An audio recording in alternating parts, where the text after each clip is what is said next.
masih hangat. Iya.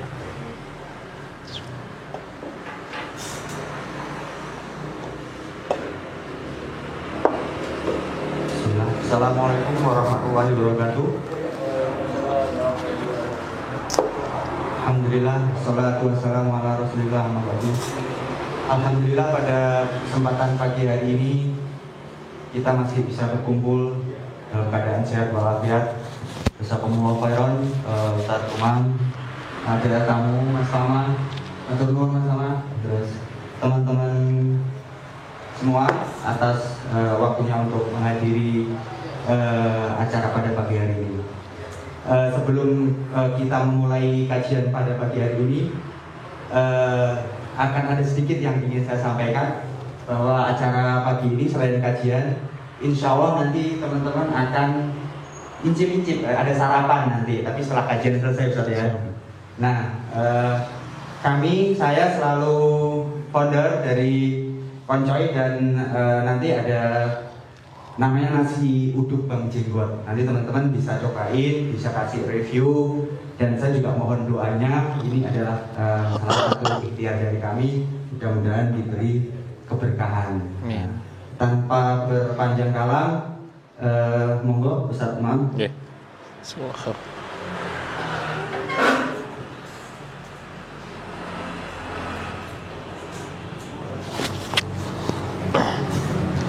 Assalamualaikum warahmatullahi wabarakatuh. Alhamdulillah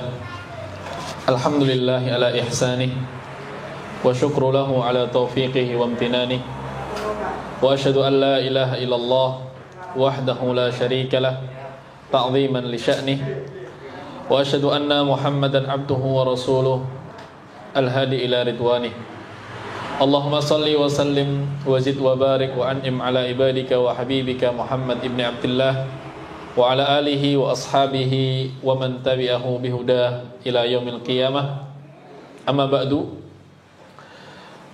Ma'asyiral muslimin wal muslimat, pendengar dan pemirsa dan teman-teman yang ada di Cafe Koncoy, yang semoga senantiasa dirahmati oleh Allah Subhanahu wa taala. Pertama-tama marilah kita bersyukur kehadirat Allah Subhanahu wa taala yang telah memberikan kita banyak nikmat-nikmatnya. Nikmat Allah yang Allah berikan kepada kita kadang tidak kita rasakan secara langsung. Nikmat yang Allah berikan kepada kita terkadang kita nggak sadar kalau ternyata itu adalah nikmat dari Allah Subhanahu wa taala. Bahkan terkadang nikmat dari Allah Subhanahu wa taala kita malah nganggapnya itu adalah sebuah ujian, padahal itu adalah nikmat dari Allah Subhanahu wa taala. Oleh karenanya kita berharap agar kita bisa bersyukur kehadirat Allah Subhanahu wa taala atas curahan nikmat umur yang panjang, nikmat kesehatan. Di musim pandemi seperti ini Allah berikan kita sehat di saat orang-orang banyak yang mereka khawatir, kemudian mereka harus isolasi mandiri dan seterusnya. Allah berikan kita kesehatan. Dan juga yang tidak kalah penting adalah nikmat hidayah, nikmat iman. Yang dengan nikmat iman itu kita bisa menggunakan nikmat kesehatan, nikmat umur panjang, dan nikmat waktu luang untuk beribadah kepada Allah Subhanahu wa taala. Seperti hari ini, minggu-minggu jam 9, pada saat yang lain mungkin goes olahraga atau ada yang futsal, tapi antum Masya Allah pemuda-pemuda di sini malah hadir kajian. Kajian ini bukan tematik, kajian kitab, dan semoga Allah Subhanahu wa taala memberikan kita banyak manfaat dan juga keberkahan dengan berkumpulnya kita di sini. Yang kedua, salawat dan salam semoga tercurahkan kepada junjungan besar Nabi Muhammad SAW, kepada seluruh keluarga beliau, sahabat beliau, dan juga kepada seluruh kaum muslimin yang mengikuti sunnah beliau sampai hari kiamat nanti. Teman-teman semua yang semoga dirahmati oleh Allah, perlu kita ingatkan tetap menjaga 3M, yaitu memakai masker, menjaga jarak, dan juga mencuci tangan, baik yang di rumah maupun yang ada di lokasi Cafe Koncoy agar kita bisa terhindar dari penyakit ya COVID-19 yang masih ada sampai hari ini. Tayyib, tadi disampaikan oleh owner dari kafe ini bahwasanya nanti disiapkan sarapan ya. Jadi kayaknya kajiannya tidak perlu panjang-panjang ini. Nanti khawatir ada yang wah ini Ustadznya suwimen ya, selak luwe. Nah, alhamdulillah kita bisa berkumpul di tempat ini dan ini keempat kalinya insyaallah ya. Keempat kalinya kita mengadakan kajian kitab Ushulus Salasa, kitab tipis tapi banyak manfaatnya, dan ini merupakan pondasi dasar seorang muslim di dalam beragama, pondasi dasar seorang muslim di dalam beribadah kepada Allah Subhanahu wa taala. Dan banyak hal positif yang bisa kita dapatkan dari kita berkumpul ya, mendengarkan kajian di lokasi, karena kita juga bisa menambah persaudaraan kita dengan teman-teman yang lain, apalagi kafenya namanya Koncoy, Masya Allah. Maka semakin kental lagi rasa pertemanan yang terjalin dengan kita duduk bersama di sini insya Allah. Mungkin yang santri-santri ini ada yang masih ingat nih ya, bahwasanya banyak sekali ikhwah keutamaan dari berteman, keutamaan bersahabat, berkawan karena Allah Subhanahu wa taala. Bahkan Umar bin Khattab, khalifah yang kedua, beliau pernah mengatakan, ma u'tiya abdun ba'dal islami ni'matan khairan min akhin salih. Ya. Tidak ada nikmat yang lebih besar setelah Islam. Jadi nikmat yang paling besar itu Islam pertama. Nikmat yang kedua yang paling besar adalah saudara yang soleh, teman yang soleh, sahabat yang soleh. Karena kalian semua ikhwan ya, bukan teman yang solihah. Jadi teman yang soleh, atau kalau untuk akhwat maka teman yang solihah. Fa idza wajada ahadukum wuddan min akhihi falyastamsik bihi. Maka kalau kalian punya satu orang sahabat yang soleh ya, ketemu sahabat yang soleh, maka pegang erat-erat. Jangan sampai dia lepas dari pertemanan kalian. Karena banyak sekali keuntungan dari memiliki sahabat yang soleh, ikhwah. Dan sahabat yang soleh itu ada tandanya. Tidak semua sahabat yang mentang-mentang profil picture-nya itu ya, kitab atau cingkrang atau pakai peci atau pakai sarung atau yang lainnya dengan atribut-atribut Islam. Tidak setiap teman itu bisa dikatakan soleh. Disebutkan di dalam pepatah Arab, sadiquka man sadaqaka la man saddaqaka. Temanmu itu adalah yang apa? Yang senantiasa jujur kepadamu. Jadi kalau ente salah, antum salah, ditegur. Afan, antum seperti ini, negurnya dengan cara yang baik. Bukan teman yang senantiasa membenarkan antum. Antum mau salah, mau benar, dia benar. Oh ya, nah ikut sohib ya, tentang sohibnya dia benarkan semua perkataannya. Tidak seperti itu. Maka teman yang salih adalah dia yang sadaqaka wa laysa yusaddiquka ya. Yaitu teman yang senantiasa menasihatimu ya, mengingatkanmu dengan cara yang baik. Apa sih keutamaan kita punya teman yang baik ya? Ada banyak keutamaan di dalam Islam memiliki teman yang saleh, dan semoga Allah berikan kita teman-teman yang saleh. Ada satu hadis di mana Rasulullah sallallahu alaihi wasallam bersabda, da'watul mar'i al-muslimi li akhihi bi dhahril ghaibi mustajabatun 'inda ra'sihi malakun mutawakkalu kullama da'a li akhihi bi khairin qala al-malakul muwakkal bihi amin walaka bimislih. Hadis Muslim, mungkin yang dari pondok ini sering mendengar hadisnya, yaitu jika ada doa dari seorang muslim untuk saudaranya dan saat itu saudaranya tidak di hadapannya ya, maka doa itu akan mustajab. Masya Allah ya. Doa itu akan mustajab. Punya teman soleh, salah satu manfaatnya adalah mendapatkan doa dari kawan yang soleh. Kita di sini, teman kita mungkin jauh, ya, di Surabaya atau di Jakarta atau tempat-tempat yang lain, tetapi walaupun jarak itu jauh, tapi doanya itu dekat. Senantiasa mendoakan kebaikan, dan itu termasuk doa yang mustajabah, yaitu ketika mendoakan saudaranya dan saudaranya tidak tahu, tidak ada di hadapannya. Dan setiap kali seseorang berdoa untuk kebaikan saudaranya, ikhwah, maka ada malaikat yang diperintahkan oleh Allah untuk mengatakan amin walaka bimithli. Amin, dan semoga kamu juga mendapatkan kebaikan dari doamu. Misal kalian yang di sini mendoakan kawan kalian yang ada di luar Jawa yang kena musibah, ya Allah, angkatlah musibah darinya, gantilah apa yang telah hilang dengan sesuatu yang lebih baik. Maka kita juga akan mendapatkan doa yang sama karena kita mendoakan saudara kita. Itu yang pertama, ikhwah.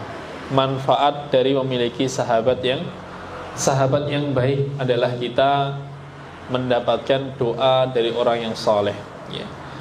Kemudian termasuk manfaat yang lain, sebagaimana kita ketahui kalau nakal, ya, sifat yang tercela itu menular, maka sifat terpuji juga menular. Makanya Rasulullah SAW memperumpamakan teman yang baik dengan teman yang buruk dengan perumpamaan yang luar biasa. Rasulullah SAW bersabda, "Masalul jalisis salih wasu kahamilil miski wa nafihil qir. Fahamilul miski imma ayyuh dhiyaka wa imma an tabta'a minhu wa imma an tajida minhu rihan tayyibatan. Wa nafihul qir imma ayyuhriqa thiyabaka wa imma an tajida rihan khabithatan."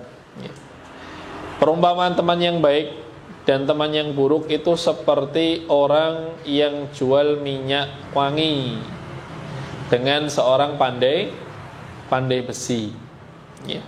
Kalau kalian punya teman, ada yang punya teman penjual minyak wangi, ya.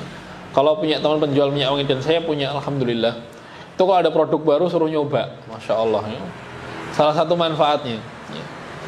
Jadi yang pertama, bisa jadi temanmu itu ngasih minyak wangi, ya. Kemudian yang kedua, atau bisa jadi engkau mendapatkan aroma yang wangi dari temanmu, ya. Temenan dengan orang yang penjual minyak wangi, insya Allah baunya senantiasa harum, sehingga itu otomatis menjadikan diri kita juga harum. Makanya kebaikan itu juga bisa menular. Sebagaimana Rasulullah juga perumpamakan teman yang buruk itu seperti pandai besi.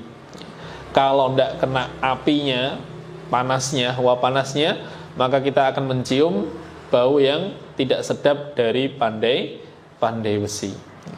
Maka kita berharap agar kita mendapatkan sahabat-sahabat yang soleh, ya, yang saling mengingatkan dalam kebaikan.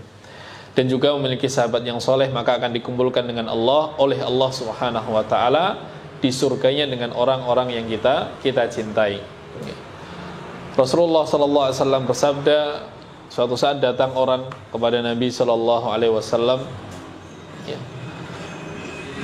bertanya, "Wahai Rasulullah, kapan hari kiamat?" Maka Rasulullah SAW menjawab, tidak dengan jawaban tanggalnya, bulannya, tahunnya, ya, Rasul saja tidak mengetahui. Tapi beliau menjawab, "Wa madza a'datta lah?" Apa yang engkau siapkan untuk hari kiamat? Udah siap apa kamu jika datang hari kiamat? Maka sahabat ini mengatakan, "Ana enggak punya banyak sholat, ana enggak punya banyak puasa, ya, tetapi ana mencintai Allah dan Rasulnya."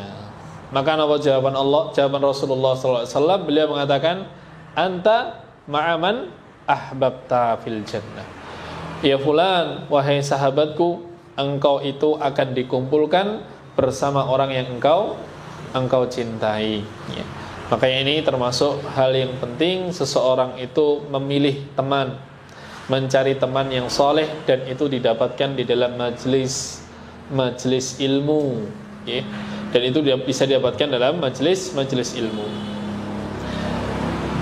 Ma'asyiral muslimin wal muslimat, teman-teman yang ada di Cafe Koncoy dan juga yang ada di rumah, dan pendengar yang setia, yang semoga senantiasa dirahmati oleh Allah Subhanahu wa taala.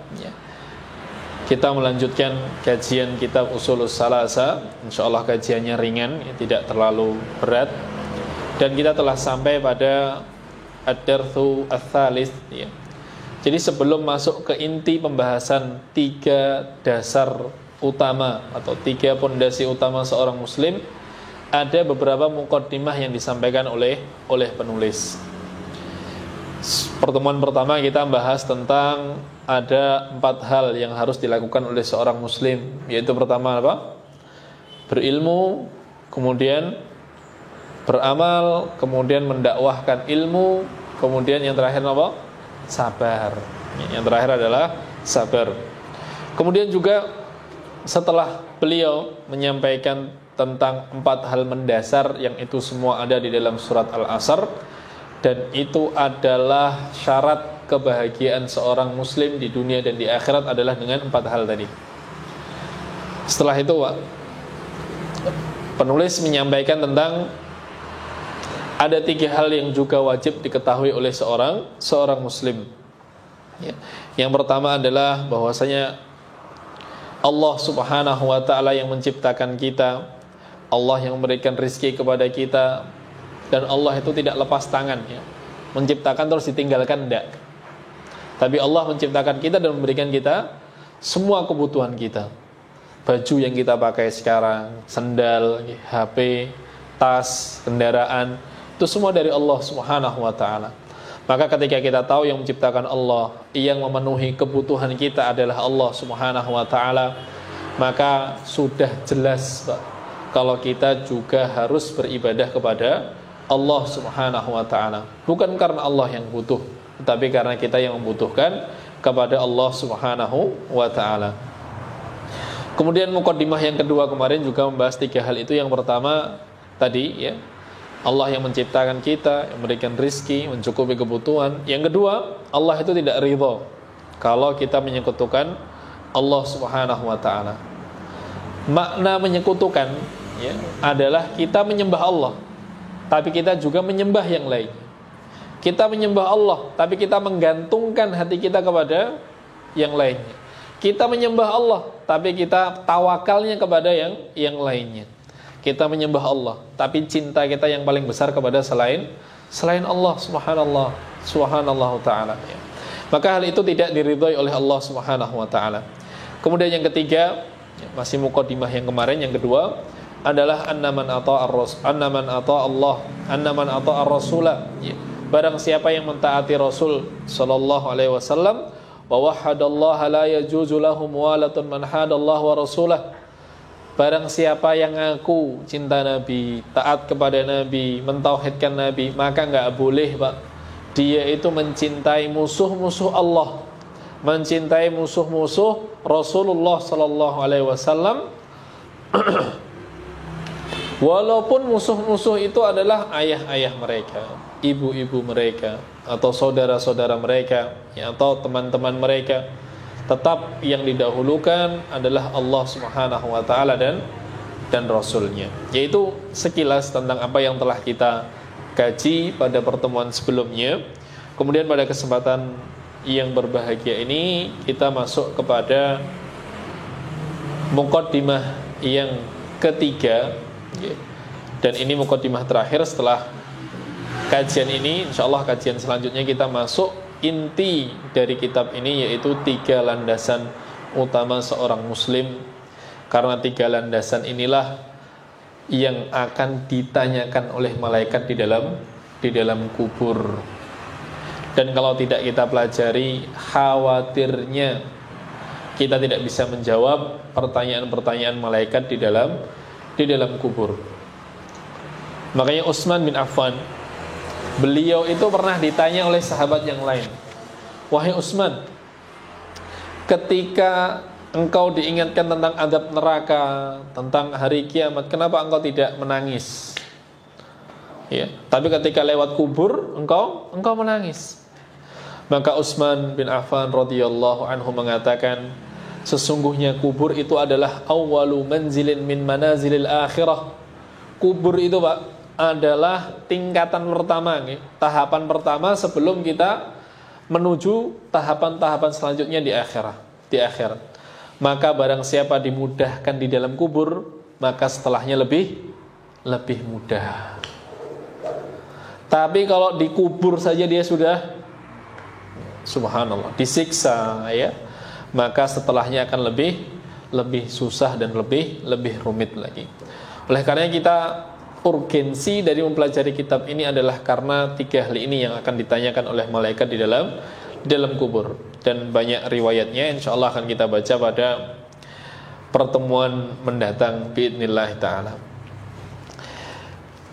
Nah, para hadirin, ya, teman-teman yang ada di Cafe Koncoy, pemirsa dan pendengar yang semoga senantiasa dirahmati oleh Allah Subhanahu wa taala.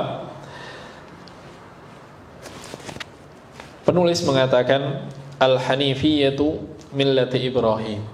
Hanifiyah, hanif, yang lurus, itu adalah agama Nabi Ibrahim alaihissalam.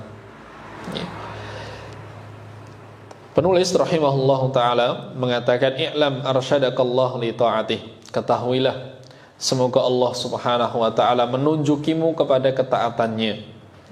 Ini termasuk bentuk doa, Masya Allah.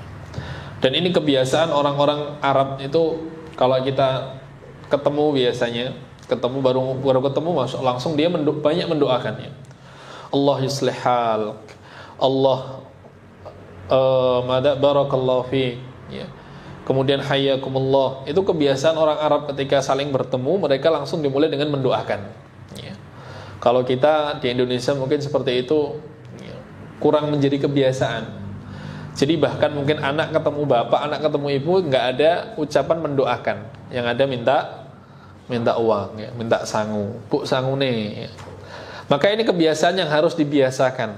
Jadi mendoakan ketika saling bertemu, ya. Maka di sini juga beliau mendoakan, i'lam, ketahuilah, arsyadakallah li ta'atih. Semoga Allah Subhanahu wa taala menunjukimu kepada ketaatannya. Masyaallah. Ya. Ini termasuk bentuk kasih sayang seorang guru kepada muridnya adalah dengan mendoakan mereka. Kemudian juga termasuk bentuk kasih sayang penulis kepada pembaca, kepada orang-orang yang mempelajari kitab ini, beliau mulai dengan doa. Ketahuilah, semoga Allah Subhanahu wa taala, ya, menunjukimu kepada ketaatannya. Karena sumber kebahagiaan seseorang di dunia dan di akhirat itu dengan taat kepada Allah Subhanahu wa taala. Itu hidayah yang paling mahal, ya. Kemudian beliau melanjutkan, annal hanifiyata millata Ibrahim. Sesungguhnya hanifiyah itu adalah agama dari Nabi Ibrahim alaihissalam. Hanifiyah itu dari kata hanaf, hanafa, yang artinya adalah condong. Artinya adalah condong. Maka makna hanifiyah adalah condong dari, ya, bukan condong ke, condong dari kesyirikan, condong dari kebid'ahan, condong dari syubhat, condong dari kemaksiatan, dan dia akhirnya condong kepada ketaatan kepada Allah Subhanahu wa taala. Jadi condong kepada ketaatan, bukan condong kepada kemaksiatan, tapi dia berpaling dari kemaksiatan, dari kesyirikan dan yang lainnya. Itu hanifiyah millata Ibrahim. Makanya Allah Subhanahu wa taala mengingatkan, ya, thumma awhayna ilaika anittabi' millata Ibrahim hanifa. Kemudian kami wahyukan kepadamu, bahkan Allah itu memerintahkan Nabi Muhammad sallallahu alaihi wasallam untuk mengikuti millah agamanya Nabi Ibrahim, yaitu al-hanif, yang lurus, ya. Kemudian anta'budallaha wahdah muhlisan lahuddin, ya.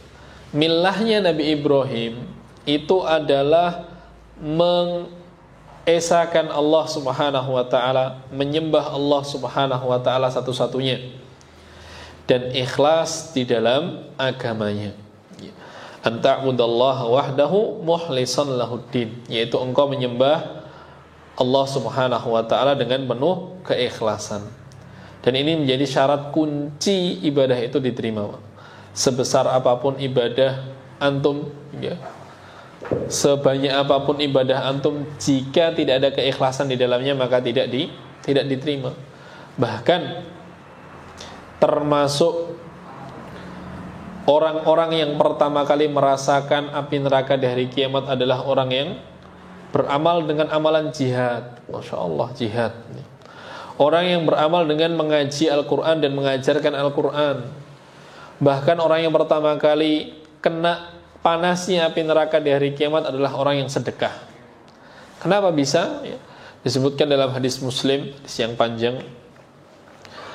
Inna awwalun nasi tusya'aru bihin naru yawmal qiyamati rajulun. Ya, mungkin yang dari pondok sudah hafal hadis ini. Yaitu yang pertama orang yang syahid, orang yang mati syahid. Kemudian didatangkanlah di hari kiamat, ditanya, ya, apa yang engkau lakukan dengan apa yang telah aku berikan padamu? Dia mengatakan, qataltu fika hatta stushhidtu. Ya. Tetapi Allah mengatakan, kadzabta walakinnaka qatalta liyuqal jari. Ya. Jadi orang ini diadili di hari kiamat, dia mengatakan, aku di dunia dulu tuh berperang ya Allah, berperang di jalanmu untuk meninggikan kalimat la ilaha illallah. Tapi Allah yang mengetahui isi hati hamba-hambanya, Allah berfirman, kadzabta, engkau berdusta. Tetapi engkau itu berperang untuk apa? Liyuqalu jari, agar engkau dikatakan sebagai orang pemberani, sebagai pahlawan. Faqad qila, dan telah dikatakan orang itu pemberani, orang itu pahlawan, ya. Akhirnya yang terjadi, orang ini diseret dengan kepalanya di bawah dan dilemparkan ke dalam api neraka, fal'iyadu billah. Kemudian orang yang kedua juga sama, dia mempelajari Al-Quran, mengajarkan Al-Quran, ya. Tapi ketika ditanya, ternyata dia adalah melakukan itu semua agar dikatakan sebagai alim, liyuqal alim, agar dikatakan sebagai orang yang berilmu. Dan di dunia dia telah mendapatkan pujian itu, maka dilemparkanlah dia ke dalam api neraka. Dan yang ketiga orang yang sedekah, ya, semua pintu sedekah sudah dia sedekahi, mulai dari zakat, wakaf, sedekah, infak, semua sudah dia lakukan. Ternyata itu semua dia lakukan agar dikatakan apa? Liyuqal jawad, agar dia dikatakan orang yang dermawan. Maka ternyata niat-niat yang salah itu menjadikan mereka dilemparkan ke dalam api neraka, fal'iyadu billah. Jadi ini penting sekali tentang keikhlasan. Dan agar bisa meraih keikhlasan, makanya kita kaji adalah tentang akidah, tentang mengesahkan Allah Subhanahu wa taala, karena itu sumber. Ketika orang tahu siapa Rabbnya, kepada siapa dia beribadah, maka semakin mudah hatinya untuk ikhlas di dalam ibadahnya. Ya. Kemudian beliau menyebutkan, wa bidzalika amara Allahu jami'an nas. Oleh karenanya Allah Subhanahu wa taala memerintahkan seluruh manusia, wa khalaqahum laha, dan Allah menciptakan manusia itu untuk ibadah, ya. Kama qala Allah taala, sebagaimana firman Allah Subhanahu wa taala, wa ma khalaqtul jinna wal insa illa liya'budun, dan tidaklah aku ciptakan jin dan manusia kecuali untuk beribadah kepada Allah Subhanahu wa taala. Wa makna ya'budun yuwahhidun, dan makna beribadah itu adalah mengesahkan Allah Subhanahu wa ta'ala.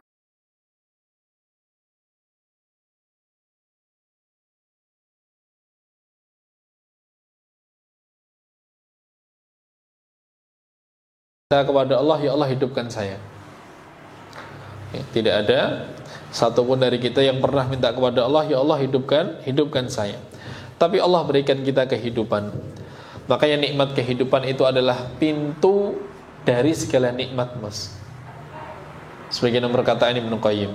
Karena kalau orang sudah diberikan kehidupan, Allah jamin rizkinya, Allah jamin jodohnya, Allah jamin, ya, kesembuhannya, nikmatnya, ujiannya telah Allah Subhanahu wa taala jamin. Bahkan Allah sudah sebutkan di mana dia akan berakhir.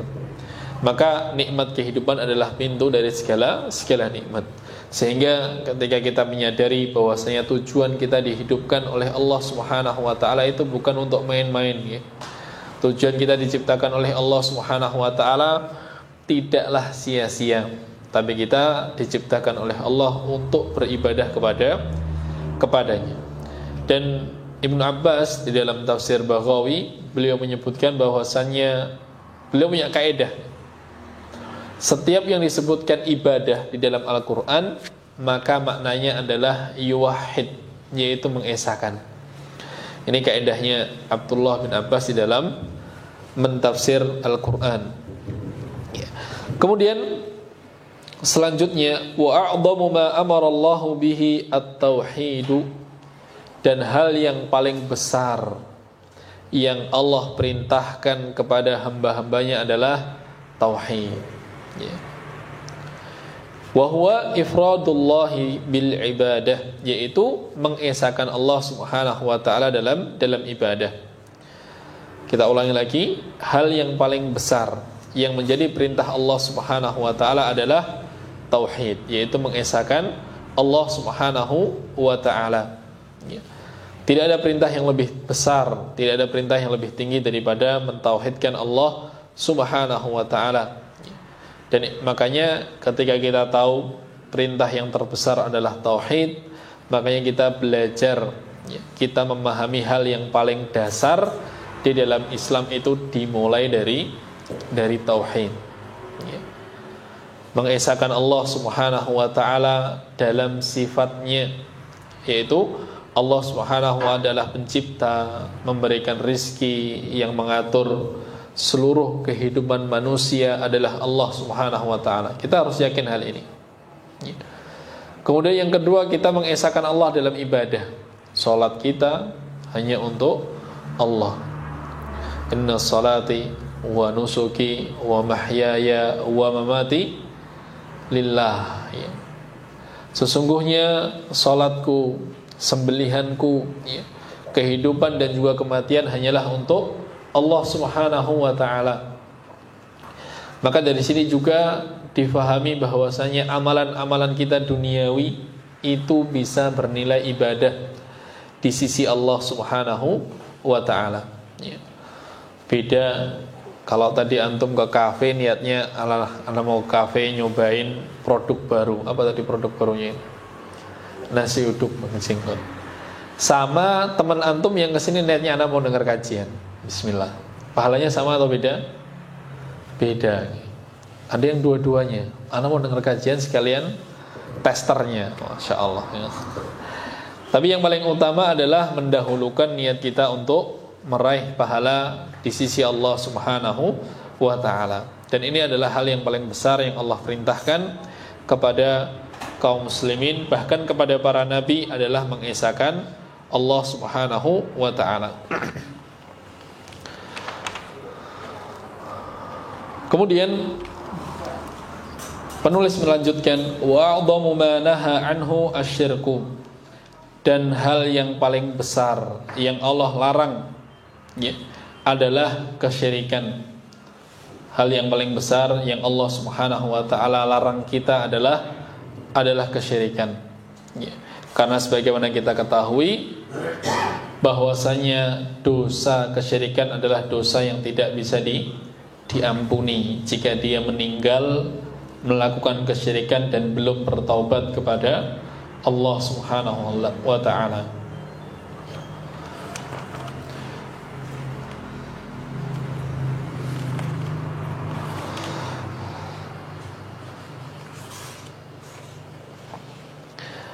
Kemudian ma'asyiral muslimin wal muslimat rahimani wa rahimakumullah, Allah kemudian penulis menyebutkan wa huwa da'watu ghairihi ma'ahu, bahwasannya kesyirikan itu adalah seseorang itu berdoa kepada Allah dan juga berdoa kepada selain Allah Subhanahu wa taala.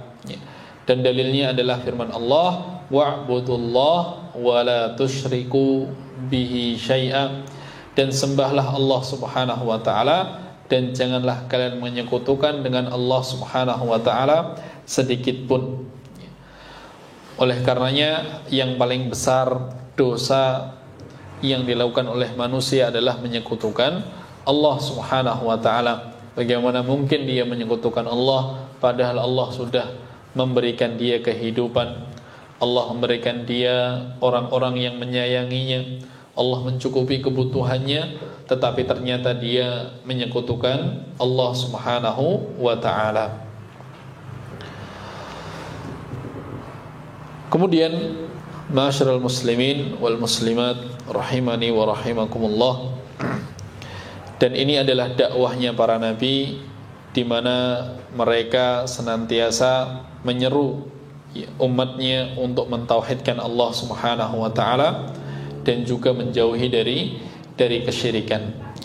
Karena sebab kita melihat sendiri negeri kita, Pak, banyak musibah yang terjadi di dalam negeri, maka itu semua terjadi karena apa? Karena kemaksiatan kita. Allah Subhanahu wa taala berfirman, "Wa balawnahum bil hasanati wasayyiati la'allahum yarji'un." Dan kami uji mereka dengan kebaikan dan keburukan agar mereka mengingat, agar mereka kembali kepada Allah Subhanahu wa taala. Oleh karenanya, ujian yang bertubi-tubi yang kita terima di negeri yang kita cintai ini mengingatkan kita agar kita senantiasa kembali kepada Allah Subhanahu wa taala, istirja, bertaubat, meminta ampunan dari segala dosa. Demikian mungkin yang bisa kami sampaikan pada kesempatan kali ini. Kita masih ada sedikit waktu, mungkin diberikan untuk tanya jawab. Kalau ada pertanyaan dari antum semua, silahkan.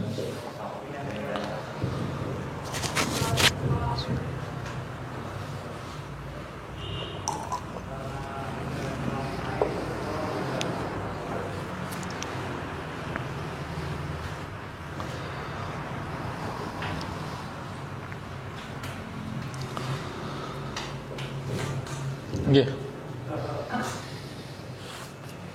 Bagaimana dengan kita yang juga menyenangkan teman kita, tapi dia tidak selalu tidak menyenangkan kita? Apakah kita sudah bebas dari pasukan? Nah,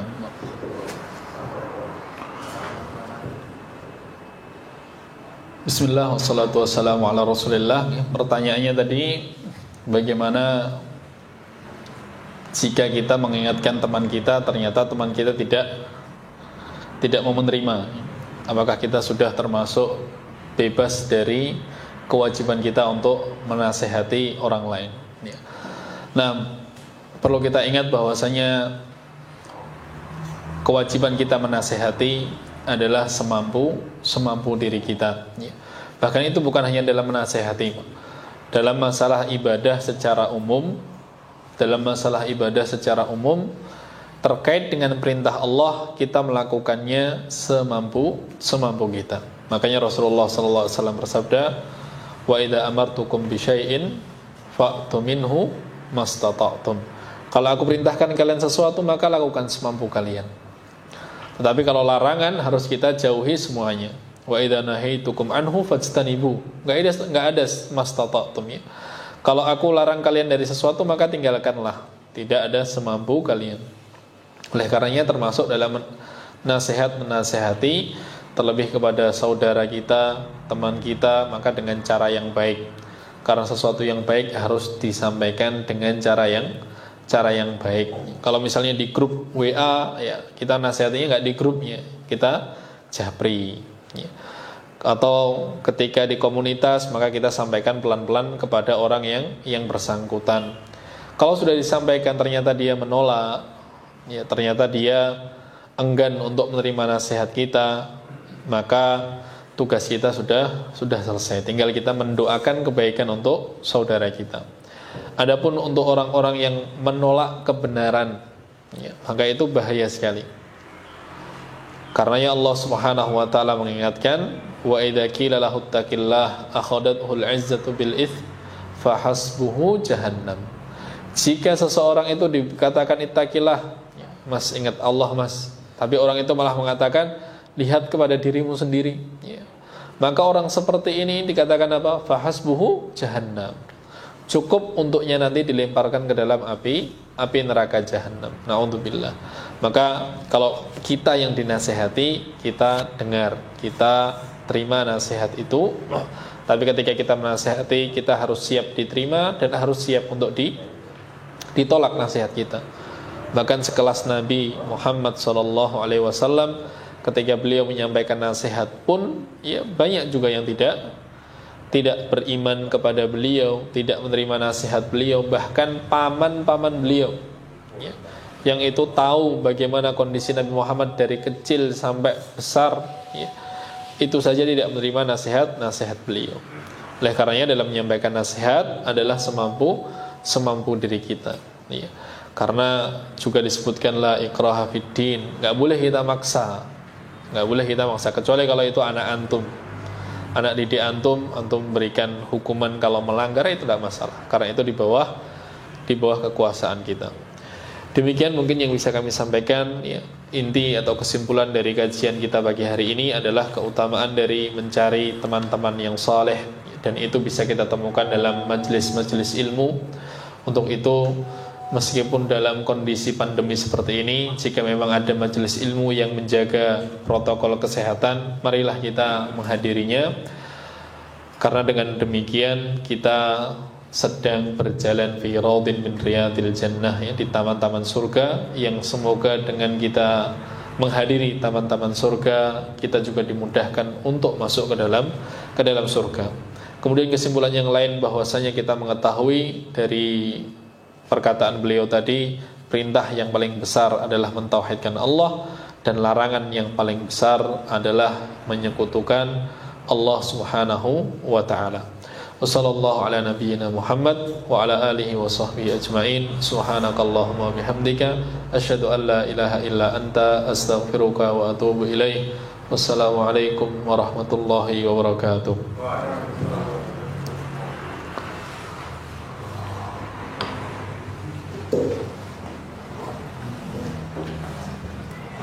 Ya.